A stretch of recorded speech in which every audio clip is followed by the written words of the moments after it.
Segunda meditación, el lavatorio de los pies.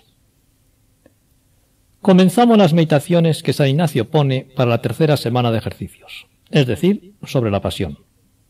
Tiempo fuerte, porque aquí el ejemplo de Cristo llega a los actos más sublimes de humildad, obediencia, de sacrificio, de dolor. Si te parece que aún no has aprovechado poco en ejercicios, pide a la Santísima Virgen que te obtenga gracias para hacer con todo fervor las meditaciones tan importantes y fecundas que nos quedan. Es conveniente insistir también en la penitencia, alguna penitencia en el comer, en cilicios o disciplinas, etc.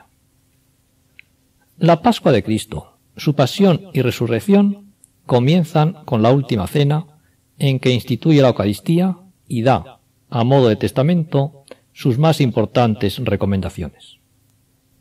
San Juan, que al escribir su Evangelio suple lo que falta en nosotros, comienza con toda solemnidad el relato de cómo Cristo lavó los pies a sus apóstoles como preparación a la Eucaristía que iban a recibir, y a su ordenación sacerdotal cuando les encargó: haced esto en memoria mía. Antes de la fiesta de la Pascua, Jesús, que sabía que había llegado su hora de retirarse de este mundo al Padre, después de haber amado a los suyos de este mundo, los amó hasta el extremo. En la cena, cuando ya el diablo había metido en el corazón a Judas Iscariote, el de Simón, que le entregara, sabiendo que el Padre lo había puesto todo en sus manos, y que venía de Dios y se iba a Dios, se levantó de la mesa, se quitó la túnica y tomando un lienzo se lo ciñó.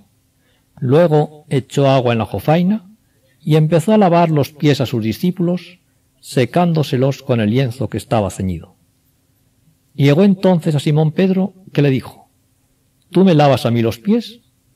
Jesús le replicó: Lo que yo hago, tú no lo entiendes ahora, pero lo comprenderás después. Pedro insistió: ¿Nunca me lavarás los pies? Jesús le respondió: Si no te lavo, no tendrás parte conmigo.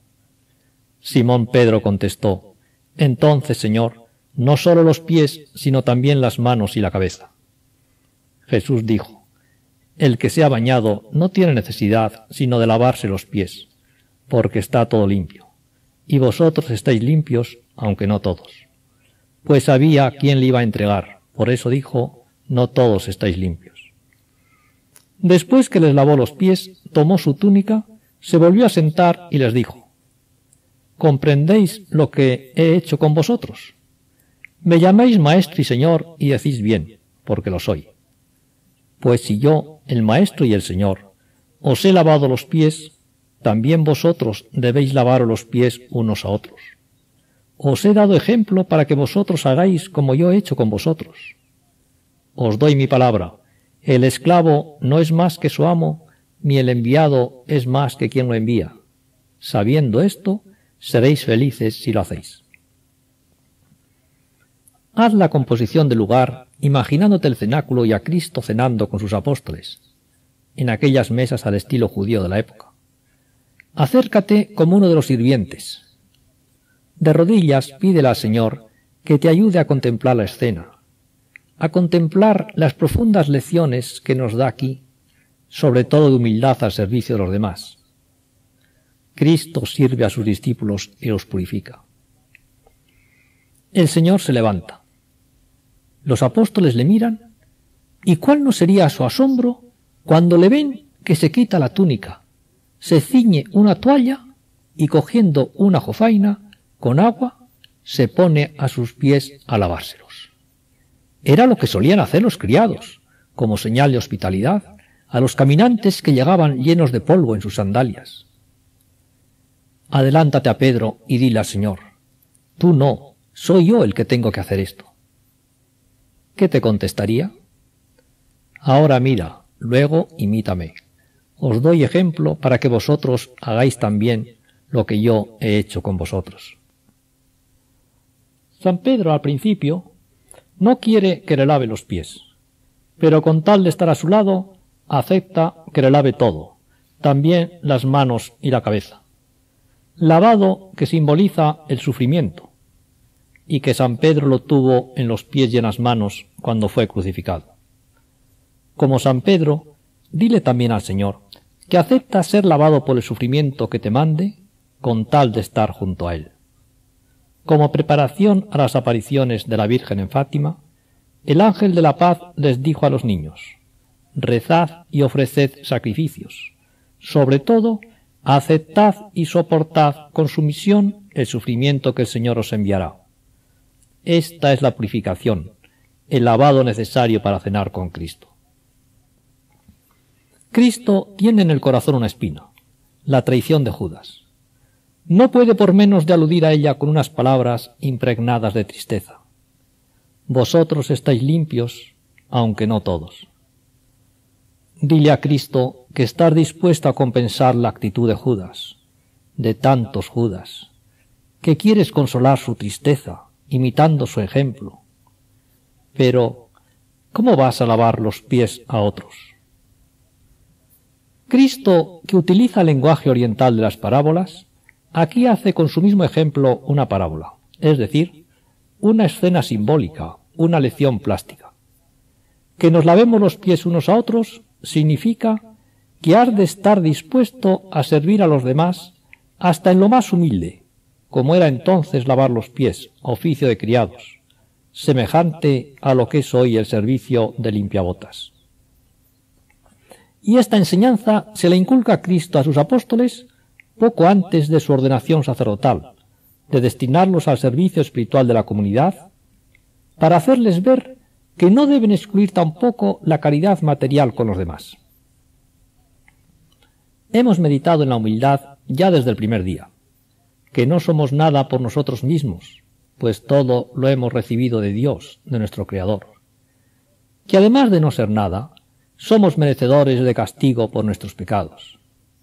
A estas realidades en las que hemos de fundamentar nuestra humildad se unen el ejemplo de la Santísima Virgen y sobre todo de Cristo. Cristo lavando los pies a sus discípulos, Cristo a los pies de Judas, da, como la Santísima Virgen en la Visitación, un nuevo valor a la humildad. La hace humildad de servicio, es decir, la pone como instrumento de la caridad, que es la reina de las virtudes. Solamente quien es de verdad humilde podrá tener auténtica caridad cristiana, y porque la tiene, se pondrá al servicio de sus hermanos. Ceñíos de humildad en el trato mutuo, escribiría después San Pedro en su primera carta, 5:5, porque Dios resiste a los soberbios y a los humildes da su gracia. Qué bien había aprendido la lección. Escribiría eso con lágrimas, recordando cómo él, por su falta de humildad, cuando en la última cena dijo: aunque todos te nieguen, yo no te negaré, no tuvo después la gracia suficiente para confesar a Cristo y le negó 3 veces. ¿Nos es precisa la humildad? Empezando por la primera y segunda manera de humildad que propone San Ignacio y veíamos en la meditación anterior, para tener la gracia de Dios necesaria para no pecar, y para tener entrada con Dios en la oración y unión con Él a lo largo del día. Continúa San Pedro en su carta: humillaos bajo la poderosa mano de Dios, para que a su tiempo os ensalce.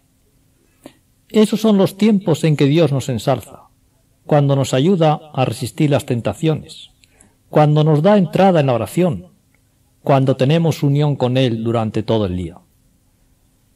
El humillarnos bajo la poderosa mano de Dios es, primero, no rebelarnos contra Él, cumplir sus mandamientos, acatar su providencia y las cruces que nos mande, y practicar esta humildad de servicio que es la concreción de la caridad.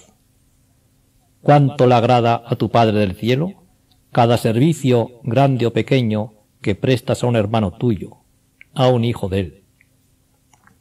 Humildad de servicio de Cristo en el ejemplo plástico del lavatorio de los pies, pero que había practicado ya toda su vida.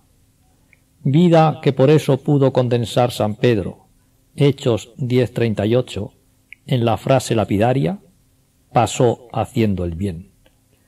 Pídele a Cristo: Señor, que tu ejemplo no se pierda, dame gracia para imitarte, que sea este el ideal de mi vida, pasar haciendo el bien, ser bueno como tú. Dijo Cristo, nadie es bueno sino Dios. Lucas 18:19. Esa es la gran perfección de Dios, pero por eso nos dice, ser perfectos como vuestro Padre es perfecto. Mateo 5:48. Siendo buenos es como más nos parecemos a Dios, como más imitamos su perfección. Ser buenos con los demás es procurarles el bien espiritual y el bien material, poniendo todo lo nuestro a su servicio, hasta bajarnos a sus pies si es necesario.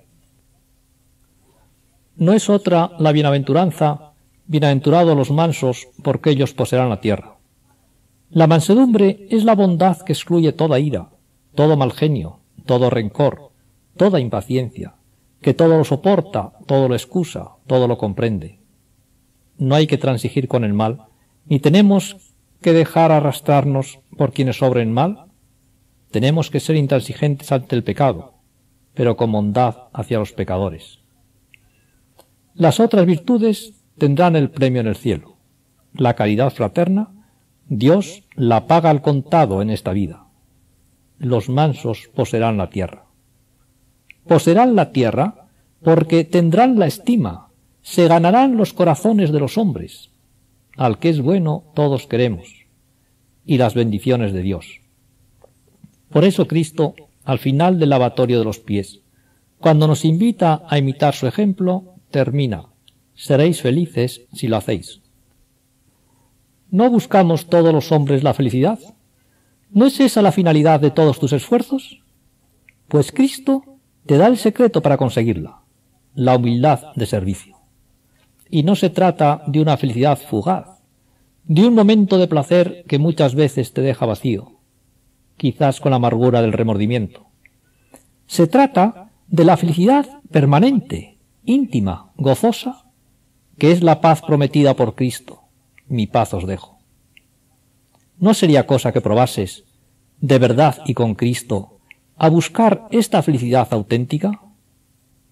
Tal vez, muchas veces, has intentado ser mejor, ser santo, y has fracasado. ¿Sería porque te faltaba la verdadera humildad de someterte bajo la poderosa mano de Dios, de ponerte a los pies de tus hermanos? Si te decidieses a practicarla, ¿qué tendrías que hacer? ¿Con tales personas, en tales casos? Es además la mejor manera de purificar tus pecados, purificación necesaria para acercarte a la majestad augusta de Dios, a recibirle sacramentado y para tener trato familiar con tu Madre Inmaculada. San Pedro, 4:8, escribe: «Tened amor ardiente unos con otros, porque la caridad cubre multitud de pecados». Amor ardiente que no lo será si no incluye la humildad de estar dispuestos a servir a nuestros hermanos. Termina la